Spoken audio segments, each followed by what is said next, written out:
pendidikan hingga pengembangan produk dan manajemen proyek. Nah, ini adalah mengapa PDCA sangat penting dalam kegiatan ini. Selanjutnya,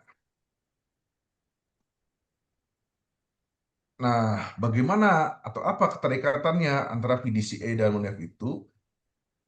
PDCA adalah sebuah siklus metodologi untuk perbaikan proses dan produk secara berkelanjutan. Ia adalah kerangka kerja sistematis untuk mengidentifikasi, menguji, dan menerapkan perubahan yang mengarah pada perbaikan. Keterkaitan daripada PDCA dan MONEF adalah ini keduanya sangat erat dan saling melengkapi. Bahkan bisa dikatakan MONEF adalah jiwa yang menggerakkan dan memastikan siklus PDCA berjalan dengan efektif. Di mana PDCA ini kerangka kerjanya atau siklusnya, sedangkan MONEF adalah proses prosedur yang diintegrasikan dalam kerangka kerja PDCA. Selanjutnya, pada tahapan perencanaan atau plan, ini merupakan fondasi untuk MONEF diletakkan. MONEF dirancang pada saat ini dan dipersiapkan. Ini merumuskan indikator kinerja, itu menentukan tolak ukur yang spesifik dan terukur untuk menilai keberhasilan. Misalnya, presentasi peserta yang hadir, tingkat kepuasan peserta, jumlah output yang dihasilkan. Kalau di sini kita lihat ada beberapa dokumen yang dapat dihasilkan dari suatu kegiatan. Kemudian menyusun kerangka logis, atau frame atau theory of change. Ini adalah alat yang membantu merencanakan kaitan antara input, aktivitas, output, outcome, dan impact. Nah, sini indikator untuk MONEF diturunkan. Jadi kita sudah mulai dalam perencanaan apa sih indikator-indikator yang akan kita lakukan untuk melihat keberhasilan daripada program kita. Dan menentukan metode pengumpulan data, bagaimana data akan dikumpulkan, apakah melalui kuesioner, wawancara, observasi, atau dokumen review. Dan menentukan jadwal MONEF. Nah, ini supaya lebih jelas, jadi 1 tahun tanggal berapa, nah itu menjadi lebih memudahkan kita dalam melakukan MONEF. Oke, selanjutnya, dalam pelaksanaan pada tahap monitoring, ini yang paling intensif, fokusnya adalah pada progres, proses dan kemajuannya. Kemudian apa yang dalam sini itu memantau daripada aktivitas, apakah semua kegiatan berjalan sesuai jadwal, prosedur yang direncanakan. Nah, kalau kita bisa melihat dari pelaksanaan ini, dari laporan-laporan yang ada, maka kita dengan mudah akan menilai untuk MONEF kita. Kemudian memantau penggunaan sumber daya. Apakah anggaran, tenaga, dan waktu digunakan secara efisien dan sesuai rencana. Karena dalam kegiatan ini bisa saja dalam pelaksanaannya, apakah kita menggunakan dalam sosialisasi, apakah dengan menggunakan online atau offline, nah, itu sehingga bisa menjadi lebih efisien. Apakah kegiatan dilakukan di mana, kegiatan luringnya di Jakarta atau di luar Jakarta, sehingga bisa melihat kegiatan menjadi lebih efisien.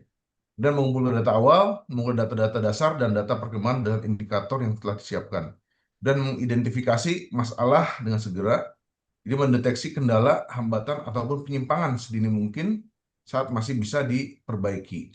Misalnya jika partisipasi rendah, tim bisa segera meningkatkan strategi. Jadi pada tahap ini pelaksanaan merupakan fungsi sebagai alat kendali untuk memastikan implementasi tidak melenceng dari rencana. Selanjutnya, setelah pelaksanaan, nah ini baru pemantauan dan evaluasi atau cek. Evaluasi dilakukan secara lebih mendalam, fokusnya adalah pada hasil, efektivitas, dan dampak. Di sini beberapa kegiatan yang dilakukan pada MONEF adalah menganalisis data yang terkumpul dari tahap monitoring, dianalisis untuk melihat tren, pola, dan capaiannya. Kemudian membandingkan rencana dan realita. Jauh mana target dan indikator kinerja tercapai. Kalau kita lihat dari laporan sementara dari yang Excel yang sudah disampaikan, itu kita bisa lihat mana kegiatan-kegiatan yang sudah tercapai dan mana yang memang apa yang direncanakannya, sehingga dari situ bisa kita compare. Dan bisa juga dalam evaluasi ini menilai efisiensi dan efektivitas. Apakah tujuan program tercapai dengan sumber daya yang tersedia. Nah, di Monef ini jadi kita bukan cuma sekedar itu saja rencana dan realita, tapi dalam Monef ini kita bisa melihat, oh ternyata kegiatan ini lebih baik dilakukan seperti apa, sehingga menjadi lebih efisien. Kemudian dalam mengevaluasi dampak, apakah kegiatan memberikan dampak yang diinginkan terhadap penerima manfaat? Di dalam ini ya kita melihat kegiatan yang kita lakukan itu apakah sebatas program saja atau memang berdampak. Nah, sekarang kan beberapa lembaga apa namanya kegiatannya ada kata-kata berdampak. Nah, sehingga eh, apa yang dilakukan itu bukan cuma sekedar dalam analisis atau program saja, tapi bagaimana dampaknya terhadap para penggunanya. Dan membuat laporan evaluasi, ini mendokumentasi temuan, kesimpulan, dan rekomendasi. Nah, di sini sebaiknya dalam melakukan evaluasi ini, kita sampaikan juga temuan-temuan yang kita lakukan atau yang kita analisis dari kegiatan yang ada, yang sudah ada, kita analisis, oh di mana temuan-temuannya bagus atau kurang tercapai, kenapa tidak tercapainya, seperti kalau misalnya apakah dari masalah pendanaan atau karena masalah dulu kemarin COVID atau apa, sehingga bisa kita lihat keberhasilan dari program yang ada. Tetap ini Monef berfungsi sebagai alat ukur untuk menilai. Nah, selanjutnya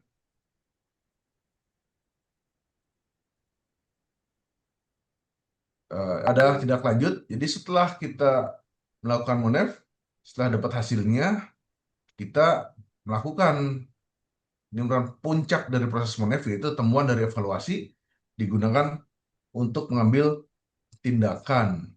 Nah, misalnya perbaikan untuk program yang lebih berkelanjutan, dengan adanya tindak lanjut ini kita bisa melihat, wah program ini sudah beres dari berbagai macam kriteria-kriteria yang ada, sehingga apa yang akan kita lakukan selanjutnya. Nah, jadi ada perbaikan program berkelanjutan. Itu rekomendasi dari evaluasi digunakan untuk memperbaiki program yang sedang berjalan atau program serupa di masa depan. Kemudian pengambilan keputusan yang strategis, keputusan untuk menghentikan, mereplikasi, atau memperluas program diambil berdasarkan hasil evaluasi. Nah, ini dengan adanya evaluasi ini, maka kita akan lebih mudah karena ya kita bisa melihat apa hasil daripada kegiatan yang kita lakukan, apa nih yang akan kita lanjutkan lakukan berikutnya. Nah, ini masuk dalam perbaikan perencanaan. Nah, ini bisa kita lihat dari lesson learn dari siklus ini menjadi masukan berharga terhadap perencanaan pada siklus program berikutnya. Pada tahap ini, Monef berfungsi sebagai pemicu perbaikan dan pembelajaran organisasi. Selanjutnya, nah isunya kita adalah bagaimana untuk mengukur persentase program atau kegiatan tahun anggaran 2025 yang diimplementasikan di lingkup Ditjen PDP sesuai dengan dokumen rencana teknis PDP yang disusun tahun 2024, kemudian mengukur untuk yang berikutnya. Nah, kalau tadi kita lihat memang capaiannya tidak rata, ada yang mencapai 80%, ada 30%, jadi ada berbagai macam ya, ada seperti di Sosbudlink itu mencapai 34%, sedangkan di Sarpras itu bisa mencapai 80%, dan advokasi dan pemanfaatan dana desa belum mencapai 48%-an. Nah, itu. Nah, bagaimana kita bisa melihat penilaian itu? Nah, baik selanjutnya kita adalah bagaimana menentukan bobot kegiatan perencanaan. Nah, yang menarik dalam melakukan perencanaan ini adalah terkadang atau kegiatan ini kita lihat bahwa hasil daripada kegiatan yang kita evaluasi itu ada yang masuk ke dalam prioritas satu, kemudian ada prioritas dua, kemudian ada ya berbagai macam mengenai budgetnya ataupun macam-macamnya. Nah, di sini bisa kita lihat apakah uh, perlu dalam kegiatan yang kita lakukan atau yang dalam analisis Monef itu kita membuat pembobotan. Jadi misalnya untuk yang prioritas 1, bobotnya bisa mencapai 60%, yang bobot kedua atau alternatif kedua adalah 40%. Nah, sehingga di situ kita bisa apa namanya mempertimbangkan, oh ini memang prioritas pertama sehingga harus kita dahulukan. Ini prioritas kedua, kita prioritas pertama baru kita kedua sehingga bobotnya cuma 40%. Nah, misalnya seperti itu. Nah, di sini kita dalam bentuk bobot ini mengukur progres dan kinerja secara kuantitatif. Kemudian ini adalah merupakan suatu proses kritis untuk mengalokasikan sumber daya, evaluasi kemajuan, dan memastikan bahwa upaya terfokus pada hal-hal yang paling penting. Baik, selanjutnya, nah bagaimana tentukan? Yang pertama adalah memahami tujuan penentuan bobot. Sebelum masuk ke metode, kita perlu memahami dulu mengapa kita perlu menetapkan bobot. Nah, karena tadi misalnya di Sosbudlink itu 30%. Nah, bisa jadi ketika kita melakukan pembobotan, karena fokus pada pembobotan yang memang dijadikan sebagai prioritas pertama, itu nilainya lebih tinggi dalam pembobotan. Jadi tidak sama misalnya kalau kalau dibagi rata bisa alternatif 100 10%, 10%, 10% atau dari program-programnya yang dicentang itu, tapi dengan adanya pembobotan, nah inilah yang diberikan menjadi lebih menarik lagi. Apakah ketika membuat NSPK, sosialisasi, itu nilainya sama misalnya, atau seperti apa? Enggak, itu kita dengan ada pembobotan ini, maka kita bisa memberikan suatu hujah bahwa, oh enggak, ini bagus, sehingga sebetulnya kita ini tidak 30 tapi bisa mencapai lebih daripada 50 misalnya. Kemudian bagaimana ukur kemajuan yang sebenarnya bukan semua tugas sama.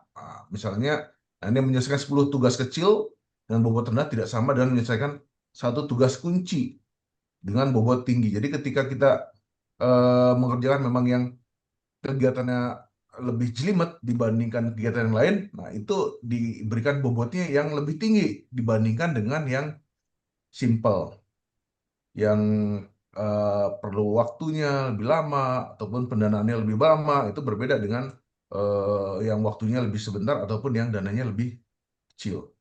Dan menentukan prioritas, menurut tim tentang apa yang harus dikerjakan terlebih dahulu jika terjadi konflik sumber daya. Jadi artinya prioritas ini kalau alternatif satu apa kegiatannya, kalau ini tidak bisa apa. Nah, baru kita melakukan evaluasi daripada kinerja yang berguna untuk membantu dalam menilai kontribusi masing-masing kegiatan atau tim terhadap keseluruhan tujuan proyek. Selanjutnya, kedua adalah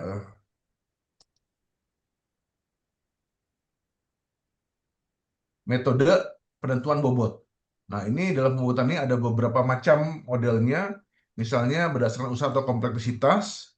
Ini metode yang paling intuitif, misalnya dengan menggunakan jumlah usaha yang dibutuhkan biasanya dalam satuan jumlah orang ataupun tingkat kesulitannya. Ini kelebihan daripada metode ini adalah sederhana, objektif. Kekurangannya adalah mengabaikan faktor lain, tidak dampak strategis ataupun ketergantungan. Selanjutnya,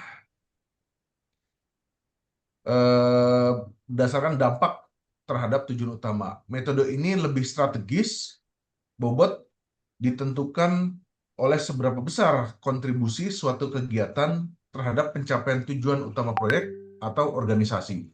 Aktivitas yang dampaknya langsung dan signifikan terhadap garis finish dapat diberikan bobot yang lebih tinggi. Kelebihan daripada muatan ini adalah selaras dengan strategi, memastikan sumber daya dialokasikan untuk hal yang benar-benar penting. Kekurangannya dia subjektif karena apa namanya, ya mana nih yang tergantung daripada kita dalam menilai mana yang penting itu.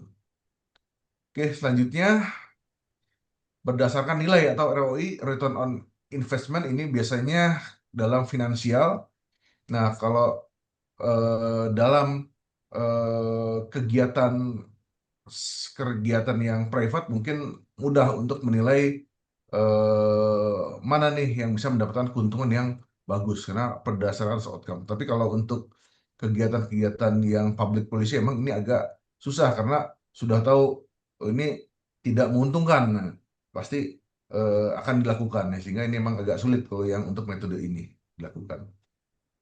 Selanjutnya metode AHP. Nah, ini kalau ada beberapa kriteria yang ada atau hierarki. Jadi dalam hierarki ini ketika kita menentukan bobot itu mempertimbangkan aktornya, faktornya, kendalanya, dan berbagai macam. Sehingga memang dalam kegiatan ini lebih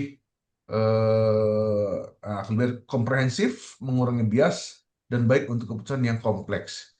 Dan ini dilakukan biasanya dengan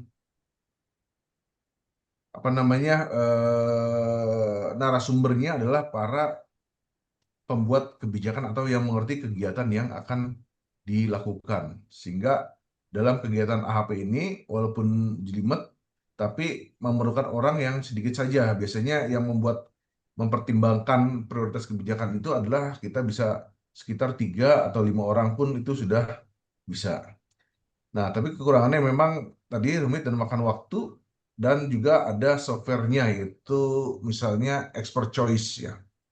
Tapi hasilnya memang lebih dalam pembuatannya lebih pas nanti. Oke, selanjutnya. Nah, oke, sebelum sini